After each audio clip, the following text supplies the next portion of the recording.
ఒక్కసారి తన వైపు నుంచి ఆలోచించండి నాన్న. 20 ఏళ్ళు ఒంటరిగా ఉన్న తర్వాత తనకంటూ ఒక కుటుంబం దొరికింది. ఇప్పుడు దాన్ని కూడా వదిలేసి వెళ్ళిపోమంటున్నాం. ఇది న్యాయమేనా? మీరైనా చెప్పండి నాన్న. రాయుడు బాబాయ్ మారిపోయి ఉండొచ్చు.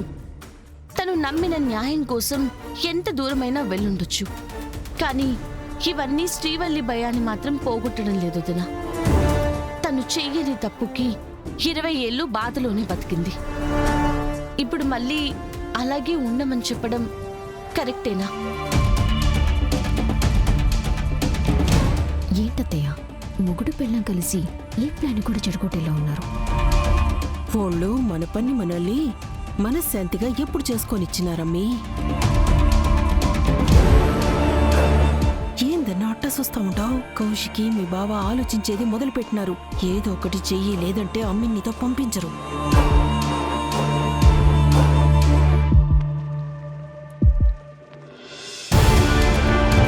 రాయుడు, ఏం చేస్తున్నావు?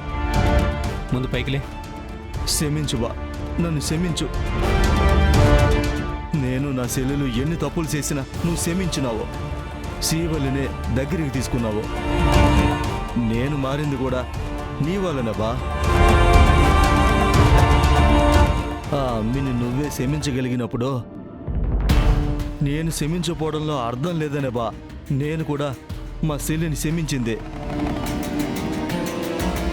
అమ్మి మీ కళ్ళ ముందు లేకపోతే నువ్వు మా చెల్లి సంతోషంగా ఉంటారనే స్వార్థంతోనే ఆ అమ్మి నేను నుంచి తీసుకుపోతా అని ఉండేది.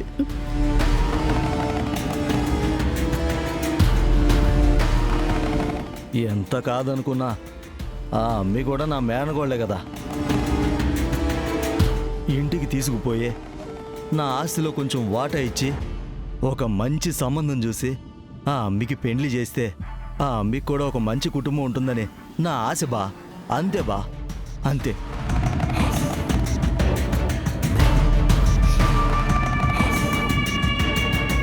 ఈ ఒక్క తూరికి నన్ను నమ్మి ఆ అమ్మిని నాతో పంపించు బా.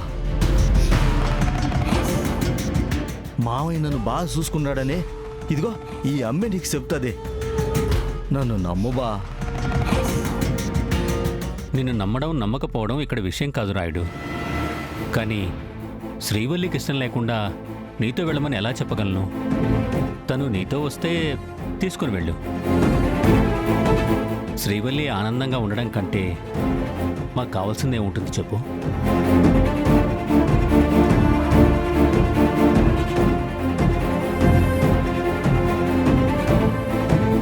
అమ్మే,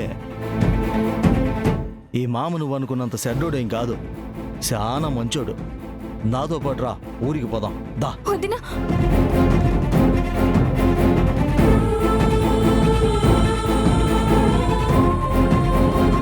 ఏందమ్మే అట్టా భయపడతా ఉండవు? నువ్వు భయపడాల్సిన అవసరమేలా. ఊర్లో మనకి చాలా మంది బంధువులు ఉండరు. నిన్ను చాలా ప్రేమగా చూసుకుంటారు. పదమ్మే, పద.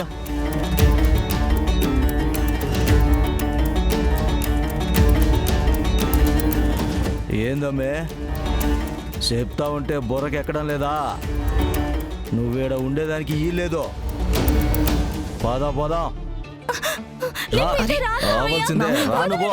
రామే, చెప్తా ఉండదు నీకే. రామే. ఆగండి బాబాయ్, ఆగండి బాబాయ్, ఆగండి బాబాయ్.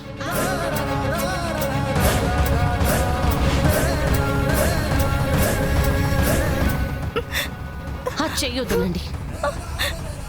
వదలమని చెప్తున్నాను కదా. వదినా,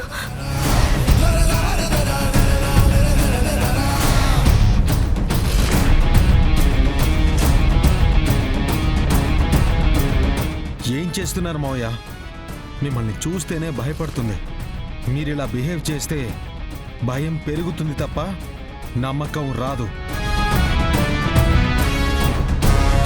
నమ్మకాన్ని సంపాదించుకోవాలి బాబాయ్. ఇలా అడిగితేనో లేదా బెదిరిస్తేనో రాదు. ఏంటి ఎక్కువ మాట్లాడుతున్నావు? నువ్వు మాట్లాడక నిషి, నువ్వు మాట్లాడక నిషి, నువ్వు మాట్లాడక నిషి, నువ్వు మాట్లాడక. అసలు మాట్లాడే అర్హత కూడా నీకు లేదు. నువ్వు కూడా ఒక ఆడపిల్లవే కదా. నీకు నచ్చని ఇంట్లో నచ్చని మనుషుల మధ్య ఒక గంట కాదు ఒక్క నిమిషం కూడా ఉండలేవు. మరి శ్రీవల్లిని జీవితాంతం ఈయన ఇంట్లో ఉండమని ఎలా చెప్తున్నావే?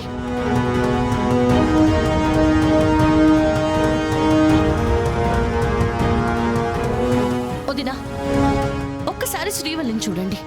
బాబాయ్తో వెళ్ళి ఆ ఇంట్లో సంతోషంగా ఉండగలదో అని అనిపిస్తుందా? మావయ్యని మీరే చూశారు కదా, శ్రీవల్లి తనకి నచ్చినట్టు చేయలేదని ఎలా ప్రవర్తించారో మీరే చూశారు కదా. ఇలా సడన్ గా వచ్చేసి ఊరికి తీసుకెళ్లిపోతా, ఇల్లు మార్చేస్తా అంటే ఎలా వదినా? పాపం తనకు కూడా కొంచెం టైం ఇవ్వాలి కదా.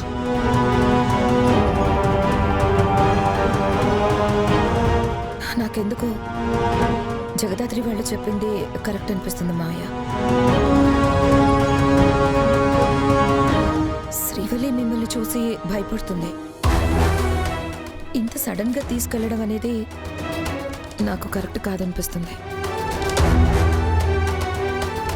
మరి ఇప్పుడు ఏం చేద్దాం అమ్మే? ఒక 2 రోజులు ఆగుదాం మావయ్య. శ్రీవల్లికి కూడా టైం దొరుకుతుంది. మీతో రావడం గురించి ఆలోచిస్తుంది. ఓ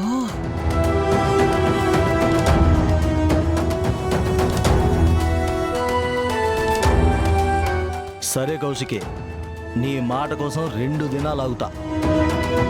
ఆ తర్వాత మళ్ళీ ఇట్ట పంచాయతీలు పెట్టకుండా ఆ అమ్మిని నాతో పంపించేయండి.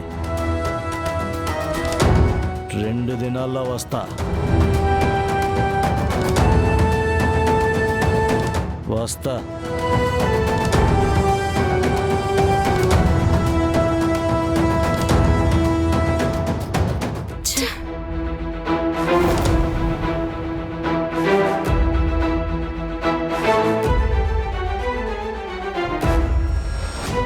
రెండు దినాల్లో వస్తా. మా అన్నకి ఎట్లనో అట్లా నిజం చెప్పినా మా అన్న నన్ను అర్థం చేసుకున్నాడు. ఇంటికొచ్చి ఆ శ్రీవల్లిని ఈడ నుంచి శాశ్వతంగా తీసుకొని వెళ్ళిపోతానని ఎన్ని కలలు కన్నాను. మధ్యలో ఆ జగదాత్రి దూరి నా కలలన్నింటినీ నాశనం చేసుండాది. అన్నీ మనం అనుకున్నట్టే జరుగుంటే ఈ పాటికి మామ శ్రీవల్లిని ఇంటి నుంచి దూరంగా తీసుకెళ్లిపోయి ఉండేవాడు. 2 రోజులు పోతే నాన్న అక్క ఆ శ్రీవల్లి గురించి పూర్తిగా మర్చిపోయి ఉండేవారు. అసలు చచ్చిందో బ్రతికిందో కూడా తెలుసుకునేవాళ్ళు కాదు. ఆ అమ్మి జగదాత్రి మామూలు కిలాడిది కాదు. చూసుండారా, కౌశికి కూడా పంపించేద్దామంటే ఎట్టా మాట మార్పించేసుండాదో. అసలు ఈ శ్రీవల్లి కేదారగాడి చెల్లెలని తెలీదు కదూ. మళ్ళా ఆ అమ్మి ఇంట్లో ఉంటే ఏమి, పోతే ఏమి? ఇలాని వదిలేస్తుంటే చాలా ఓవర్ చేస్తుంది అత్తయ్య. దీన్ని అమ్మి యాడికి పోతా ఉండవు? దానివల్లనే కదా అత్తయ్య మనకిన్ని కష్టాలు. వెళ్ళి దాంతోనే తేల్చుకుంటాను.